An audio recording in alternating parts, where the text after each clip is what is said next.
Pelkhor Chode Monastery.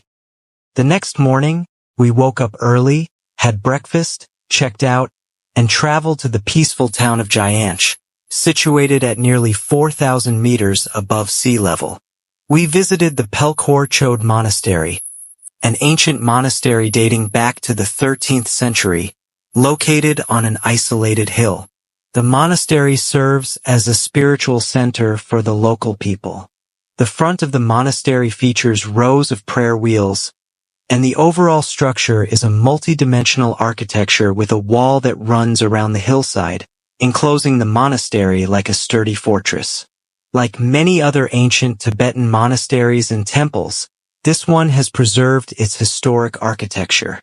Despite the wear and tear of time, its solid and enduring presence reflects both external and internal strength. There are many reasons for its enduring presence, primarily due to the devotion of the Buddhist followers and the presence of the lamas. The interior of Pelkhor Chode Monastery consists of many chapels, some of which are damp and dark. Visitors need to be very cautious when exploring. Inside, there are countless chapels with strange masks featuring various distorted faces and shapes, creating a unique and mysterious spiritual atmosphere. However, the most prominent feature here is the gilded five-faced Buddha statue, often referred to as the five-faced Buddha. This statue is an important symbol of the five wisdoms in Buddhism, representing the five aspects of Vairocana Buddha's wisdom: the wisdom of the Dharma realm, the wisdom of great perfect mirror, the wisdom of equality, the wisdom of discerning insight, and the wisdom of accomplishment.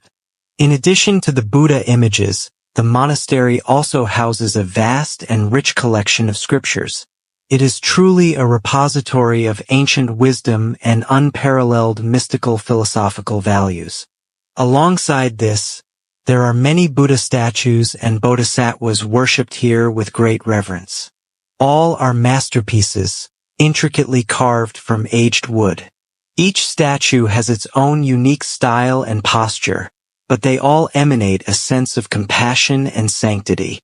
Notable among them are the Vajra statues, the Asana Buddha, the Accomplished Buddha, the Infinite Light Buddha, the Non-Void Accomplishment Buddha, and many other celestial deities and bodhisattvas. Next to the monastery is the Kumbum Stupa, also known as the Stupa of 10,000 Buddhas. Built in 1436, this 9-story stupa has 108 doors and 77 chapels, housing around 100,000 Buddha and Bodhisattva images, along with many colorful murals. That's why it's often called the Temple of 10,000 Buddhas or the Celestial Buddha Temple. Crafted by skilled and talented hands, the stupa represents a harmonious blend of Tibetan Buddhist cultural heritage and Nepalese Buddhist architectural art. From the base of the stupa to its top, the increasing height represents a cycle from birth to death in a person's life, at the top symbolizing the end of suffering and the attainment of nirvana. According to Tibetan Vajrayana Buddhism, this stupa is also known as a three-dimensional mandala, depicting the universe and human existence in Tibetan spiritual life. In Tibetan architecture, stupas are typically built with 5 layers, each symbolizing one of the 5 elements that make up physical and spiritual existence. The bottom layer is solid and stable, representing the element of earth, which is the foundation of all material things. The second layer is hemispherical, symbolizing water and its flowing nature. The third layer is a sharp, upward-pointing shape representing fire. The fourth layer is a disc-like shape facing upwards, symbolizing wind. The top layer is a pointed, flame-like shape, representing consciousness. Each chapel contains images of various deities, each representing different mantras. These may include compassionate figures of saints or mandalas that offer protection and blessings. There are also images of fierce protectors holding diamond maces, looking both fearsome and powerful. All these figures are vividly portrayed and have a profound spiritual impact. They can be seen as high-quality examples of Buddhist sculpture, reflecting the unique creativity of ancient Tibetan master artisans. The most notable aspect of Tibetan Vajrayana art is its harmonious blend of traditional rituals and aesthetics in creating sculptures, including the diverse and intricate mandalas, which are among the most developed forms of Tibetan Buddhism.